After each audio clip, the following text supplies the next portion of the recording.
आज का हमारा जो टॉपिक है वो है आपका प्रोटॉन। ठीक है, इससे पहले वाली जो वीडियो में हमारा जो टॉपिक था वो था आपका इलेक्ट्रॉन। ठीक है, इसी प्रकार से हम जो प्रोटॉन है उसको हम पेरिस करते हैं 1h1 से या H धनायन से या फिर P से। ठीक है, तो हम देखते हैं प्रोटॉन क्या है, कैसे है। तो देखिए, प्रोटॉन की खोज गोल्डस्टीन ने की। किसने की थी? गोल्डस्टीन ने। यह कैसा होता है? धनावेशित कण है। जो प्रोटॉन है हमारा वो कैसा है? आपका धनावेशित कण है। यह एनोड किरणों का संगठन कण है। ये किसका है? आपका एनोड कणों का।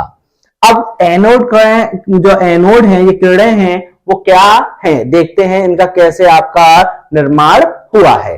तो यहां से हम देखते हैं गोल्डस्टीन 1886, कौन से में? 1886 में विसर्जन नलिका में छिद्रित कैथोड का उपयोग किया। किसका उपयोग किया था? कैथोड, कैथोड छिद्रित वालों का। मतलब पहले में जो हमारा एनोड था, जब एनोड नहीं, पहले वाले में आपका इलेक्ट्रॉन था, तब आपके में क्या था? ये छिद्रयुक्त नहीं था। पर इस वाले में आपको क्या लिया गया है? छिद्रयुक्त कैथोड का उपयोग किया। थॉमस प्रयोग को दोहराते हुए एनोड किरणों के बनने का विश्लेषण किया। मतलब क्या हुआ कि जब हमारी कैथोड किरणें आपके बिना छिद्रित थी, तब आपकी कैथोड किरणें निकलती थी इस विसर्जन नलिका को लेकर के, यहां पर हाई वोल्टेज देते थे, तो यहां से धनावेश, यहां से ऋणावेश आपका प्रवाहित होता था। तो क्या आपकी कैथोड किरणें इधर निकलती थी, पर इस नली को हमने कैसे लिया? छिद्रयुक्त। तो इससे प्राप्त हुआ कि इधर दूसरी तरफ जो रेखाएं वो किरणें निकलती हैं, वो कौन सी होती हैं? आपकी कैथोड किरणें होती हैं। इन किरणों को धनात्मक या कैनाल किरणें भी कहते हैं। जो ये किरणें दूसरी तरफ निकलती हैं उनको हम क्या कहते हैं? धनात्मक भी किरणें कह सकते हैं या फिर कैनाल किरणें भी कह सकते हैं। तो ये आपका क्या था? एक ये विसर्जन नलिका है, इसमें ये आपका प्रयोग किया गया है ये नली। तो वो कैसी है? आपकी छिद्रित युक्त। कैसी है? आपकी छिद्रित युक्त। इसमें हाई वोल्टेज देने पर क्या होते हैं? दूसरी ओर क्या निकलते हैं? यहां पर कैथोड किरणें। कैसी निकलती हैं हमारी कैथोड किरणें? नोट कीजिए। इस प्रकार से हम इसके गुण देखेंगे अभी। क्या है? कैथोड किरणों के गुण। तो कैथोड किरणों के गुण कौन कौन से? नंबर 1, कैथोड किरणें सरल रेखा में गमन करती हैं। मतलब जो हमारी कैथोड किरणें होती हैं वो कैसी होती हैं? सीधी रेखा में चलती हैं। दूसरा पॉइंट है, कैथोड किरणें द्रव्यमान कणों से बनी होती हैं। मतलब हमारी जो कैथोड किरणें हैं वो किनसे बनी होती हैं? हमारी द्रव्यमान कणों से। अगला पॉइंट है, कैथोड किरणें धनावेशित होती हैं। कैसी होती हैं? आपकी धनावेशित। और जो हमारी इसके बाद में कैथोड किरणें थी वो कैसी होती थी? अपनी ऋण आवेशित। इसी प्रकार से एनोड किरणें बाह्य चुंबकीय क्षेत्र द्वारा विक्षेपित होती हैं। किसके द्वारा होती हैं? आपकी बाह्य चुंबकीय क्षेत्र द्वारा। कैसे? विक्षेपित। इसी प्रकार से आपका अगला पॉइंट है, एनोड किरणें फोटोग्राफी प्लेट को भी प्रभावित करती हैं। किसको करती हैं? जो हमारी फोटोग्राफिक प्लेटें होती हैं उनको भी प्रभावित करती हैं। क्यों करती हैं? क्योंकि ये कैसा होता है? आपका धनावेशित कण होता है। किस कारण होता है? धनावेशित। इसके लिए 6 वाला पॉइंट है, इन किरणों का E/M मतलब आवेश बट्टे द्रव्यमान अनुपात इलेक्ट्रॉन से कम होता है। जो इनका E/M वाला जो अनुपात है वो किसकी अपेक्षा कम होता है? इलेक्ट्रॉन की अपेक्षा।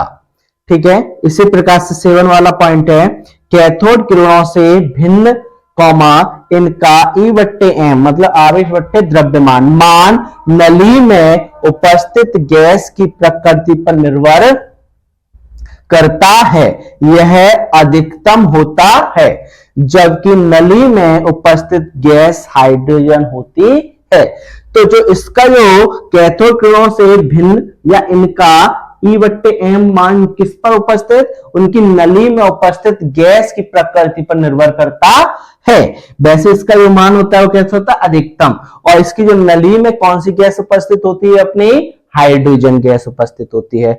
इसी प्रकार अगला पॉइंट अपना 8वां, ये कह रहे हैं ZnS मतलब जिंक सल्फाइड पर्दे पर प्रकाश की चमक उत्पन्न करते हैं।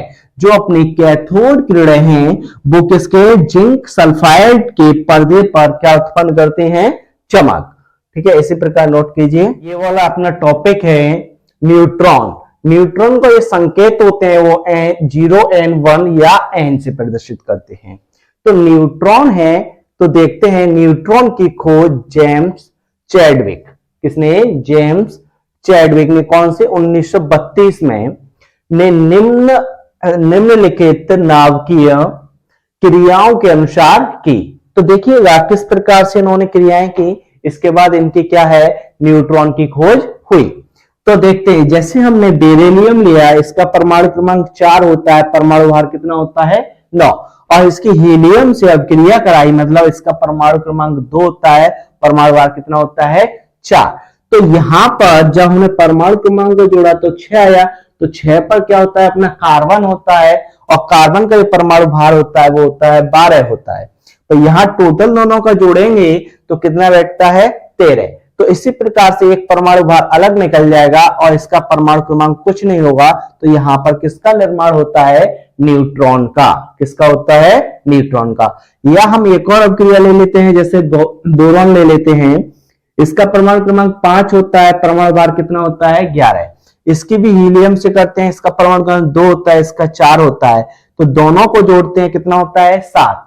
तो 7 जो नंबर पे आता है वो क्या होता है, अपना नाइट्रोजन। नाइट्रोजन का परमाणु भार कितना होता है, 14।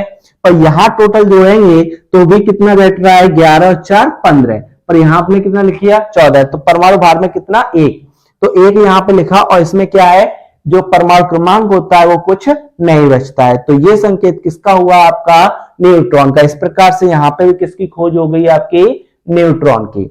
दूसरा पॉइंट देखते हैं, न्यूट्रॉन एक अस्थायी कण है, इसका निम्न प्रकार से क्षय होता है। क्षय का मतलब अलग अलग बटता है। तो देखिएगा अस्थायी, जैसे हमने न्यूट्रॉन ले लिया, तो यहां से हमें क्या है कि एक प्रोटॉन मतलब 1H1 मतलब 1H1 प्लस का क्या, इलेक्ट्रॉन, माइनस के 1 इलेक्ट्रॉन फिर E। तो देखते हैं यहाँ क्या है, 1 प्लस का, यहाँ माइनस क्या है, कैंसिल होगा तो क्या रहेगा, 0। तो यहाँ पे भी कितना है, अपना 0। तो ये 0 तो पहले से भी है, तीनों को देखेंगे तो यहाँ पे क्या हुआ, 0। इसी पर ये 1 है, ये 0 है, ये 0 है, तो तीनों को जोड़ देंगे तो 1, तो यहाँ पे भी क्या हुआ, 1। तो ये न्यूट्रॉन है वो किन चीजों में बट जाता है, आपका प्रोटॉन में, इलेक्ट्रॉन में, एंटी न्यूट्रिनो में बट जाता है। ठीक है, इसी प्रकार से एक और है, न्यूट्रॉन अपने उदासीन प्रवृत्ति के कारण देरी से खोजा गया। मतलब हमारी जो न्यूट्रॉन की खोज इलेक्ट्रॉन प्रोटॉन के बाद ही इसकी न्यूट्रॉन की खोज हुई। ठीक है, इस प्रकार से ये टॉपिक कंप्लीट हुआ, नोट कीजिए।